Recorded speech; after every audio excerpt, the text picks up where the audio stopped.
Hello दोस्तों, आपके अपने YouTube channel break time class में स्वागत है। जैसे कि आप सभी को पता है कि परीक्षाधाम बुक के माध्यम से हम करंट अफेयर्स को लगा रहे हैं, जिसमें हम यहाँ पर मध्य प्रदेश की राष्ट्रीय और अंतर्राष्ट्रीय घटनाक्रमों की बात कर रहे हैं।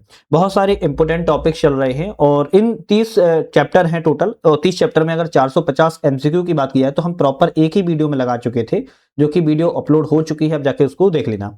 आज के हमारा जो टॉपिक की बात करी जाए तो आज हम यहाँ पर जो है 23 नंबर के चैप्टर पर्यावरण से संबंधित करंट अफेयर्स, जिसमें वन रिपोर्ट 2023, बाघ रिपोर्ट, रामसर साइट और प्रमुख दिवस के बारे में बात करेंगे।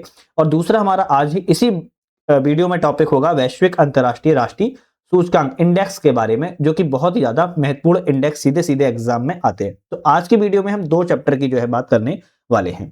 तो यहाँ पर आप लोगों को आज हम पर्यावरण पारिस्थितिकी परिदृश्य से सबसे पहले टॉपिक पर बात करेंगे। दूसरा हमारा चैप्टर इंडेक्स के बारे में आएगा। तो प्रॉपर तरीके से पूरी वीडियो को अच्छे से देखना है, जिससे कि एग्जाम में आए आप उसका जो है पूरा सॉल्व कर पाए।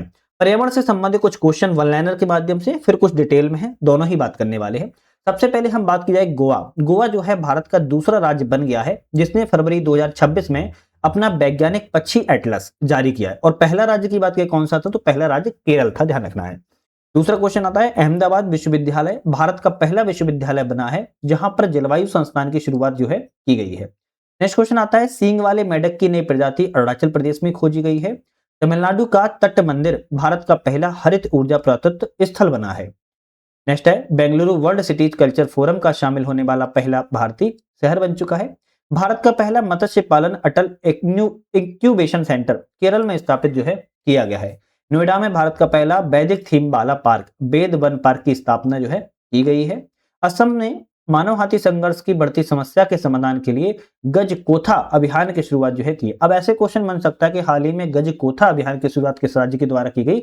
असम राज्य के द्वारा की गई है। किस लिए की गई? मानव हाथी संघर्ष को बढ़ती समस्याओं को देखते हुए की गई है। संयुक्त अरब अमीरात यूएई की विश्व की सबसे बड़ी आईयूएनसीई विश्व संरक्षण कांग्रेस 2025 की जो है मेजबानी कर रहा है। मेथनॉल से चलने वाली पहली बसों का अनावरण बेंगलुरु में किया गया है। हिमाचल प्रदेश सरकार ने भारत का पहला हरित राज्य बनने का जो है लक्ष्य रखा है। उत्तर प्रदेश का तराई हाथी रिजर्व भारत का 33वां हाथी अभ्यारण्य जो है बनने वाला है।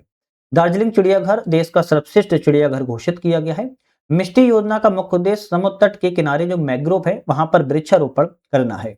फिर आता है कि प्रधानमंत्री नरेंद्र मोदी ने गुजरात के केवड़िया में स्थित स्टैच्यू ऑफ यूनिटी से मिशन लाइफ का शुभारंभ जो है किया हुआ है। भारतीय वन संरक्षण 1980 का नाम बदलकर 2023 में वन संरक्षण संवर्धन अधिनियम 1980 कर दिया गया है।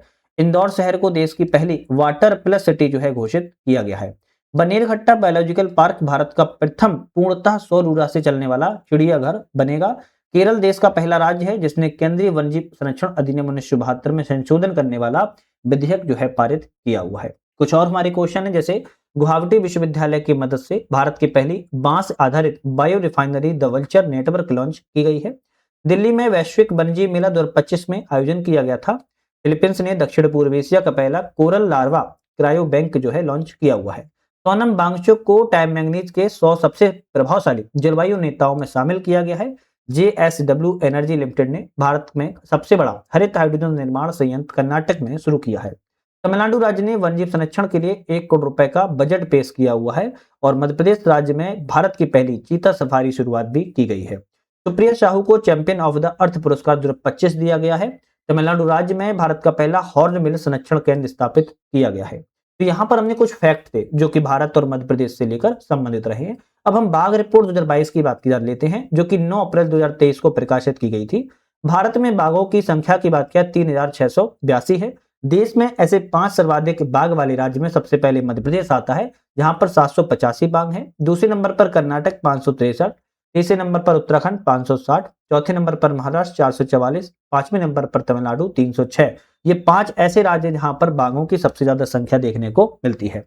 भारत में कुल 58 टाइगर रिजर्व हैं। जैसे बात किया है घासी पिंगला टाइगर रिजर्व 56वां बना है 2024 में छत्तीसगढ़ राज्य में। रातापानी टाइगर रिजर्व 57वें नंबर का बना है 2024 में मध्य प्रदेश राज्य में। माधव टाइगर रिजर्व 58 नंबर का बना है नवीनतम 2025 में मध्य प्रदेश राज्य में। तो ये 3 ऐसे टाइगर रिजर्व हैं जो अभी हाल ही में बनाए गए हैं। भारत में कुल 58 टाइगर रिजर्व जो है हो चुके हैं।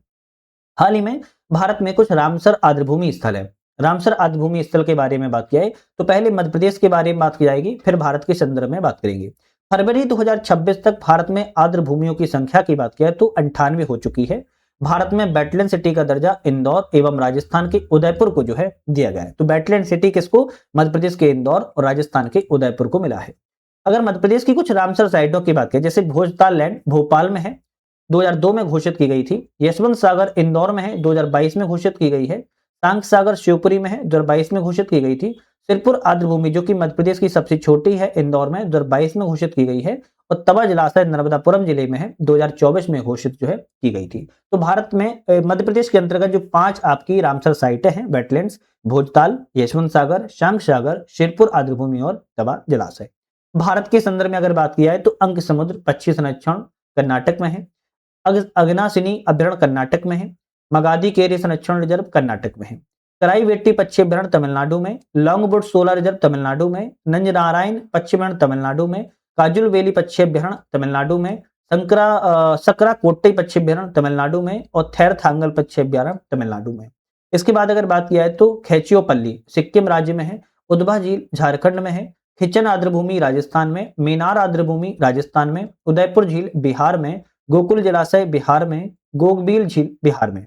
इसके बाद कोपरा जलाशय छत्तीसगढ़ में, तिली सराय झील राजस्थान में, पटना पक्षी अभ्यारण्य, अब ये पटना मतलब बिहार में नहीं है, उत्तर प्रदेश में है और 31 जनवरी 2026 को इसका आपका शुभारंभ मतलब स्थापित की गई है। और झारी डांड जो कि 98 नंबर की नवीनतम है, गुजरात में 31 जनवरी 2026 को ही स्थापित की गई है। तो यहाँ पर जो है आपकी भारत के संदर्भ में कुछ प्रमुख रामसर साइटें थी 2024 से 2026 तक की। इस पर हमने 20 रामसर साइट की जो है बात की है। इसके बाद वन रिपोर्ट 2023 की बात कर लेते हैं। ये पहले मध्य प्रदेश के संदर्भ में, फिर भारत के संदर्भ में। 1987 से भारतीय वन स्थिति रिपोर्ट को हर 2 साल में भारतीय वन सर्वेक्षण के द्वारा प्रकाशित की जाती है। इस प्रत्येक रिपोर्ट को 2 साल में जारी किया जाता है और 18वीं रिपोर्ट 2024 में जारी जो है की गई थी। 2023-24 के संदर्भ में बात की जाए तो अति सघन वन की बात की जाए तो क्षेत्रफल में 7021.31 है और प्रतिशत में 2.28% है। मध्यम सघन वन 33,508.64 क्षेत्रफल में है, वही प्रतिशत में 10.87% है। खुले वन सबसे ज्यादा की बात की जा रही है, 36,543.49 क्षेत्रफल में है और प्रतिशत में 11.85 है। कुल बात की जाए तो 25% है और झाड़ियों की बात की जाए तो 1.1% है, ध्यान रखिएगा। तो अति सघन वन, मध्यम सघन वन, खुले वन, कुल और झाड़ियों की बात यहाँ पर की है। अब कुछ हमारे फैक्ट है, जो फैक्ट आपको डायरेक्ट तौर पर याद कर लेना है, स्क्रीनशॉट भी ले सकते हो। मध्य प्रदेश में सर्वाधिक वन क्षेत्र वाले जिले तो बालाघाट, छिंदवाड़ा, बैतूल एवं मंडला।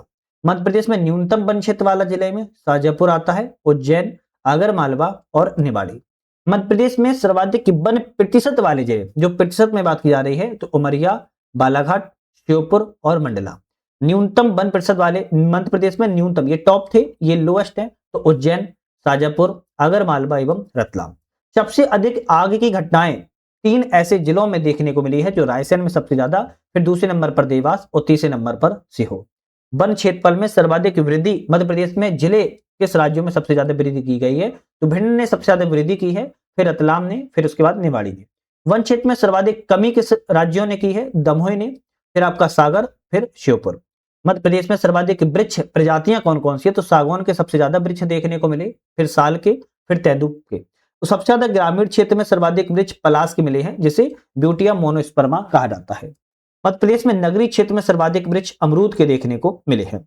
मध्य प्रदेश में सर्वाधिक गैर काष्ठ वृक्ष तेंदू के मिले हैं और सर्वाधिक आक्रामक प्रजाति की बात किया तो घनेरी है, ध्यान रखिएगा, क्या है, घनेरी है। तो ये फैक्ट है और फैक्ट आपको देखो याद ही करने पड़ेंगे, इसके अलावा कोई ऑप्शन नहीं है।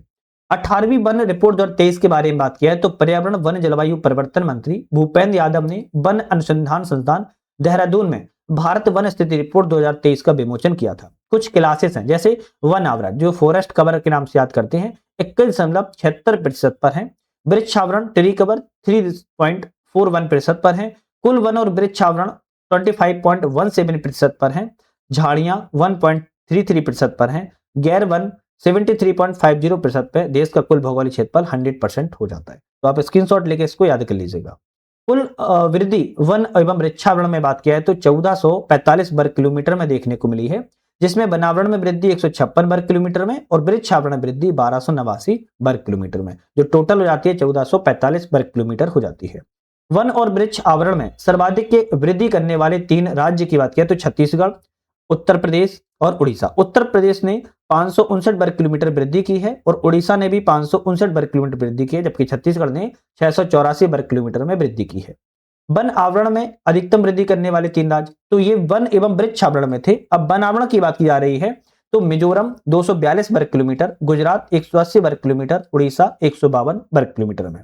क्षेत्रफल की दृष्टि से सबसे अधिक वन एवं वृक्ष आवरण के 3 राज्य कौन से? क्षेत्रफल में बात की जा रही है तो मध्य प्रदेश 85,724 वर्ग किलोमीटर, अरुणाचल प्रदेश 67,083 वर्ग किलोमीटर और महाराष्ट्र 65,383 वर्ग किलोमीटर। वहीं क्षेत्रफल की दृष्टि से सर्वाधिक वनावरण वाले जिले राज्य पूछी जाए तो क्षेत्रफल में आप कहेंगे मध्य प्रदेश ही है, 77,073 वर्ग किलोमीटर, अरुणाचल प्रदेश 65,882 वर्ग किलोमीटर और छत्तीसगढ़ आता है 55,812 वर्ग किलोमीटर में। इसके बाद कुल भौगोलिक क्षेत्रफल की तुलना में वन आवरण का प्रतिशत की दृष्टि से 3 राज्य, प्रतिशत की दृष्टि से 3 राज्यों की बात की जा रही है। लक्षद्वीप पहले नंबर पर है 91.33%, मिजोरम दूसरे नंबर पर है 85.34%, अंडमान निकोबार द्वीप समूह तीसरे नंबर पर है 81.62%। कुल कच्छ मैंग्रोव वनस्पति की बात किया तो 4,992 वर्ग किलोमीटर में मैंग्रोव देखने को मिलते हैं। फैक्ट वेरी इंपोर्टेंट है, याद कर लेना।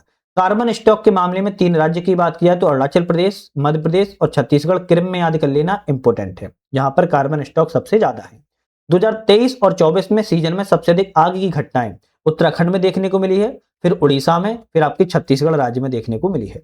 मध्य प्रदेश में जैव विविधता के मामले में 5 ऐसे कौन कौन से क्षेत्र हैं, जैसे नरो हिल्स की बात किया तो सतना में है, पातालकोट छिंदवाड़ा में है, अमरकंटक अनूपपुर में है, वाल्मीकि परिसर भोपाल में है और सिरपुर तालाब इंदौर में है। तो आपके ये जैव विविधता संबंधी विरासत स्थल है, इनको याद जरूर कर लीजिएगा। हिम तेंदुआ का प्रथम सर्वेक्षण किया गया था, जैसे बात की जाए भारतीय वन्यजीव संस्थान और राष्ट्रीय संरक्षण फाउंडेशन के द्वारा 2019 में सर्वे शुरू हुआ। भारत में हिम तेंदुओं की कुल संख्या 718 है, 718 है, जिसमें यूनियन टेरिटरी लद्दाख में बात की जाए तो 477 है, उत्तराखंड राज्य में 124 है और हिमाचल प्रदेश में 51 तेंदुए देखने को मिले हैं। तो सबसे ज्यादा कहां पर है? आपके लद्दाख में है और राज्यों में उत्तराखंड में 124। तेंदुओं की स्थिति 2022 की बात की जाए तो फरवरी 2024 में पर्यावरण वन जलवायु परिवर्तन मंत्री ने नई दिल्ली में भारत में तेंदुओं की स्थिति 2022 को रिपोर्ट जारी की थी। भारत में तेंदुओं की संख्या 2022 में 13,874 बताई गई है, जहां पर मध्य प्रदेश में सबसे ज्यादा आपके 3,907 हैं, वहीं महाराष्ट्र में 1,985 हैं, कर्नाटक में 1,879 हैं। तो तेंदुओं की संख्या यहां पर जो है बात यहां पर की गई है, ध्यान रखिएगा। इसके बाद पर्यावरण से संबंधित कुछ अन्य दिवस और थीम आती हैं जो एग्जाम में डायरेक्ट तौर पर सीधी सीधी पूछ ली जाती हैं। देखो, तो सबसे पहले राष्ट्रीय मतदाता दिवस की बात किया तो 25 जनवरी को मनाया जाता है। 2026 में मेरा वोट मेरा भारत जो है थीम थी। राष्ट्रीय पर्यटन दिवस 25 जनवरी को मनाया जाता है। 2026 में थीम ग्रामीण एवं समुदाय केंद्रित पर्यटन था। विश्व आर्द्रभूमि 2 फरवरी को मनाया जाता है। 2026 की थीम की बात किया तो आर्द्रभूमि और पारंपरिक ज्ञान संस्कृति विरासत का उत्सव। राष्ट्रीय विज्ञान दिवस 28 फरवरी को मनाया जाता है। 2026 में विज्ञान में महिलाएं विकसित भारत को उत्प्रेरित करना। विश्व वन्यजीव दिवस 3 मार्च को मनाया जाता है। 2026 की थीम थी औषधि और सुगंधित पौधे, स्वस्थ विरासत और आजीविका का संरक्षण। विश्व जल दिवस 22 मार्च को मनाया जाता है। 2025 में वाटर एंड जेंडर थीम थी। इसके बाद राष्ट्रीय समुद्री दिवस 5 अप्रैल को मनाया जाता है। ये 2025 की थीम रही है, आप चाहो तो इसका स्क्रीनशॉट लेके पढ़ लेना, ठीक है। राष्ट्रीय समुद्री दिवस 5 अप्रैल को मनाया जाता है। विश्व पृथ्वी दिवस 22 अप्रैल को, विश्व प्रवासी पक्षी दिवस 13 मई को, अंतर्राष्ट्रीय जैविक विविधता दिवस 22 मई को, अंतर्राष्ट्रीय योग दिवस 21 जून को। 2025 की थीम थी एक पृथ्वी एक स्वास्थ्य के लिए योग। अंतर्राष्ट्रीय ओलंपिक दिवस 23 जून को मनाया जाता है। 2025 की थीम थी आइए साथ मिलकर आगे बढ़े। राष्ट्रीय चिकित्सा दिवस 1 जुलाई को मनाया गया था। विश्व जनसंख्या दिवस 11 जुलाई को। 2025 की थीम थी दुनिया की अब तक की सबसे बड़ी युवा पीढ़ी। इसके बाद अगर बात की जाए तो विश्व पर्यावरण दिवस 5 जून को मनाया जाता है। 2025 में इंपोर्टेंट थीम रही है वंडर, जो हमारे जो हम 5 जून 2025 को मनाया गया विश्व पर्यावरण दिवस, जिसकी थीम थी प्लास्टिक प्रदूषण को हटाओ जो है थीम रही है। विश्व महासागर दिवस 8 जून को मनाया जाता है। राष्ट्रीय अंतरिक्ष दिवस 23 अगस्त को मनाया गया है। आर्यभट्ट से गगनयान तक प्राचीन ज्ञान से अनंत संभावनाएं थीम रही है। राष्ट्रीय खेल दिवस 29 अगस्त को 1 घंटा खेल के मैदान में। विश्व खाद्य दिवस 16 अक्टूबर को मनाया जाता है। विश्व ओजोन दिवस 16 सितंबर को मनाया जाता है, विज्ञान से वैश्विक कार्रवाई तक। विश्व मृदा दिवस 5 दिसंबर को मनाया जाता है, ध्यान रखिएगा। प्रमुख दिवस जैसे आयुर्वेद दिवस 23 सितंबर, विश्व ध्यान दिवस 21 दिसंबर, विश्व श्मशान हत्या दिवस 25 जून और विश्व फुटबॉल दिवस 25 मई। ये कुछ इंपोर्टेंट एग्जाम में बराबर चर्चा बने हुए हैं, तो इनको देख सकते हो। कुछ प्रमुख सप्ताह हैं जैसे 11 से 17 जनवरी 2026 को सड़क सुरक्षा सप्ताह मनाया जाता है। 27 से 30 जनवरी 2026 को भारत ऊर्जा सप्ताह मनाया गया। 24 से 28 अगस्त 2025 को विश्व जल सप्ताह मनाया गया। 1 सितंबर से 7 सितंबर 2025 को राष्ट्रीय पोषण सप्ताह मनाया गया। 4 से 10 अक्टूबर 2025 को विश्व अंतरिक्ष सप्ताह मनाया गया। 2 से 8 अक्टूबर को आपका प्रतिवर्ष वन्य जीव सप्ताह मनाया जाता है। 19 से लेकर 25 दिसंबर को प्रतिवर्ष सुशासन दिवस के रूप में मनाया जाता है। अब इसमें से सड़क सुरक्षा हो गया, विश्व राष्ट्रीय पोषण सप्ताह हो गया, वन्य जीव सप्ताह, सुशासन, ये कुछ इंपोर्टेंट है। संयुक्त राष्ट्र ने अंतर्राष्ट्रीय दशक घोषित किए हैं। कौन सा दशक किसके लिए जाना जाता है? जैसे 2011 से 2020 के लिए जैव विविधता पर संयुक्त राष्ट्र दशक घोषित किया गया था। 2018 से 2027 के लिए गरीबी उन्मूलन हेतु अंतर्राष्ट्रीय दशक घोषित किया गया है। 2019 से 2028 के लिए पारिवारिक खेती नेल्सन मंडेला शांति का दशक। 2021 से 2030 पारिस्थितिकी तंत्र बहाली पर संयुक्त राष्ट्र का दशक। 2022 से 2032 स्वदेशी भाषाओं का अंतर्राष्ट्रीय दशक। 2024 से 2033 सतत विकास के लिए अंतर्राष्ट्रीय विज्ञान दशक। तो ये आने वाले दशकों के लिए घोषित किए गए हैं, तो इनको आप जरूर एक बार स्क्रीनशॉट लेके लिख लेना।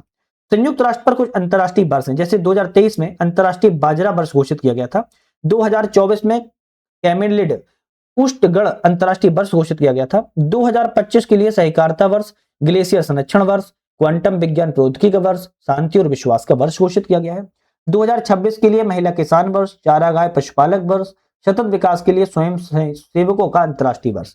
2027 का टिकाऊ पर्यटन का अंतर्राष्ट्रीय वर्ष और कानूनी साक्षरता का अंतर्राष्ट्रीय वर्ष घोषित जो है किए गए हैं।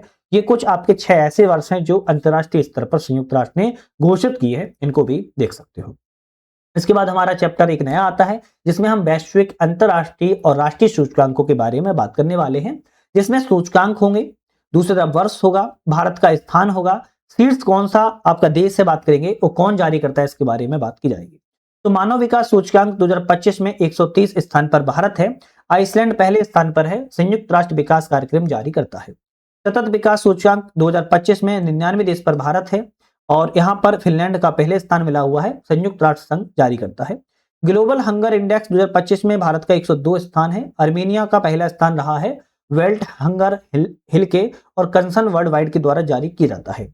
ग्लोबल इनोवेशन इंडेक्स में भारत का स्थान 38 है। स्विट्जरलैंड पहले स्थान पर है। विश्व बौद्धिक संपदा संगठन के द्वारा जारी किया जाता है। वैश्विक शांति सूचकांक में भारत का स्थान 115वां है। आइसलैंड का पहला स्थान है। Institute for economic and peace के द्वारा जारी किया जाता है। विश्व प्रेस स्वतंत्रता सूचकांक में भारत का 151वां स्थान है। नॉर्वे शीर्ष पर रहा है। रिपोर्ट विदाउट बॉर्डर्स के द्वारा जारी किया जाता है। भ्रष्टाचार एवं धारणा सूचकांक में भारत का स्थान 96वां है। डेनमार्क का पहला देश पहले स्थान पर है। ट्रांसपेरेंसी इंटरनेशनल के द्वारा जारी किया जाता है। विश्व खुशहाली सूचकांक में भारत का स्थान 118वां है। फिनलैंड का पहला स्थान है। सस्टेनेबल डेवलपमेंट सॉल्यूशन नेटवर्क के द्वारा जारी किया जाता है। वैश्विक लैंगिक अंतराल सूचकांक में भारत का स्थान 131वां है। आइसलैंड का पहला स्थान है। वर्ल्ड इकोनॉमिक फोरम जारी करता है। आर्थिक स्वतंत्रता सूचकांक में भारत का स्थान 128वां है। हांगकांग का पहला स्थान है। Heritage foundation and wall street journal के द्वारा जारी की जाती है। वैश्विक जलवायु परिवर्तन सूचकांक में 2026 में भारत का स्थान 23वां है। प्रथम 3 कोई नहीं है, चौथे पे डेनमार्क रहा है। जर्मन वॉच जारी करता है। इसके बाद पहला साइबर क्राइम इंडेक्स में भारत का स्थान 10वां रहा है। रूस का पहला है। ऑक्सफोर्ड यूनिवर्सिटी जारी करती है। वैश्विक युवा विकास सूचकांक 2021 में भारत का स्थान 122वां था। सिंगापुर पहले स्थान पर था। कॉमनवेल्थ सचिवालय के द्वारा जारी किया जाता है। अंतर्राष्ट्रीय बौद्धिक संपदा सूचकांक 2024 में भारत का स्थान 42 पर रहा है। यूएसए का पहले पर था। यूएस चैम्बर ऑफ कॉमर्स के द्वारा जारी किया जाता है। पर्यावरण प्रदर्शन सूचकांक 2024 में भारत का स्थान 176वां था। एस्टोनिया का पहला स्थान था। विश्व आर्थिक मंच जारी करता है। विश्व प्रतिस्पर्धा सूचकांक 2025 में भारत का स्थान 41वां है। पहले स्थान पर सिंगापुर है। प्रबंधन विकास संस्थान आईएमडी जारी करता है। इसके बाद गुड गवर्नेंस सूचकांक में आपकी बात किया तो भारत का स्थान 69वां है। सिंगापुर पहले स्थान पर है। चैडलर इंस्टीट्यूट जारी करता है। हेनले पासपोर्ट इंडेक्स 2026 में भारत का स्थान 75 रहा है। सिंगापुर पहले स्थान पर है। हेनले एंड पार्टनर्स के द्वारा जारी किया जाता है। वैश्विक आतंकवाद सूचकांक 2025 में भारत का स्थान 14वां रहा है। बुर्किना फासो पहले स्थान पर है। Institute of economic and peace के द्वारा जारी किया जाता है। तो 2026 में आपके 2 जारी किए गए, एक तो वैश्विक जलवायु परिवर्तन सूचकांक, दूसरा हेनले पासपोर्ट इंडेक्स सूचकांक। तो इन दोनों को थोड़ा सा जरूर याद कर लीजिएगा। भारत सरकार भी कुछ सूचकांक को जारी करती है, जैसे सतत विकास लक्ष्य 2023-24 में केरल एवं उत्तराखंड राज्य पहले स्थान पर रहे हैं। नीति आयोग जारी करता है। खाद्य सुरक्षा सूचकांक 2023-24 में केरल राज्य टॉप पर रहा है। फसाई के द्वारा जारी किया जाता है। निर्यात तैयारी सूचकांक 2024 महाराष्ट्र तमिलनाडु टॉप पर रहे हैं। नीति आयोग जारी करता है। सड़क दुर्घटना रिपोर्ट 2022 में तमिलनाडु सर्वाधिक दुर्घटना देखने को मिली है। सड़क परिवहन राजमार्ग मंत्रालय जारी करता है। राष्ट्रीय बहुआमी गरीबी सूचकांक 2023 में बिहार सर्वाधिक गरीब राज्य है, जबकि केरल सबसे कम गरीब राज्य है, नीति आयोग जारी करता है। स्वच्छ वायु सर्वेक्षण में 2025 में इंदौर जो है सबसे स्वच्छ रहा है, 10 लाख से अधिक जनसंख्या के मामले में। केंद्रीय पर्यावरण मंत्रालय के द्वारा जारी की जाता है। राज्य ऊर्जा दक्षता सूचकांक 2025 में फ्रंट रनर में आंध्र प्रदेश राज्य रहा है, ऊर्जा मंत्रालय जारी करता है। राजकोषीय स्वास्थ्य सूचकांक 2025 में उड़ीसा, छत्तीसगढ़, गोवा टॉप पर रहे हैं, नीति आयोग जारी करता है। और स्वच्छ सर्वेक्षण 2024-25 में इंदौर प्रथम श्रेणी में रहा है, अहमदाबाद प्रथम स्वच्छ शहर में रहा है, आवास एवं शहरी मंत्रालय के द्वारा जारी किया जाता है। तो आज हमने यहाँ पर अपने 2 चैप्टरों को कंप्लीट किया हुआ है, जो कि बहुत ही ज्यादा महत्वपूर्ण थे।